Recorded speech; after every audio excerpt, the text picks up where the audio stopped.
ทายความหูยืมแน่ตายอำเจ้าสู่แต่ยอมแต่งคู่สิสอ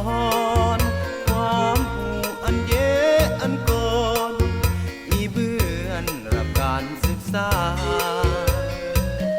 อันศาสตร์ภาษาที่อัน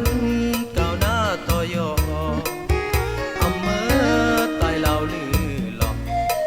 แต่งย่อตามแนวทางนี้เรนาอำอาแถ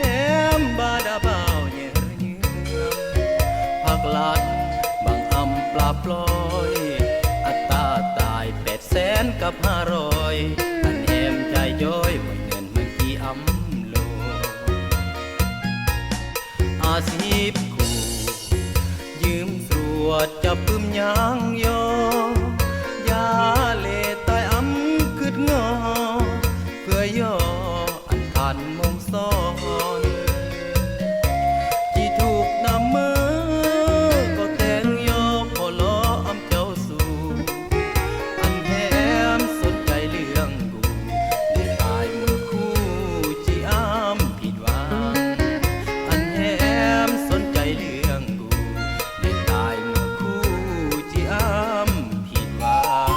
ง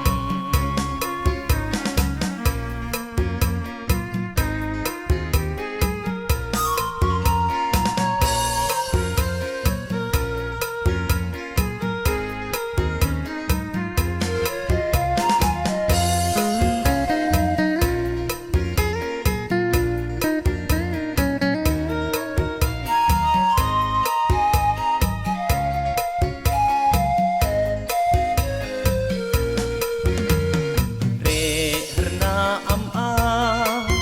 แถมบาดาเบาเยือเยือ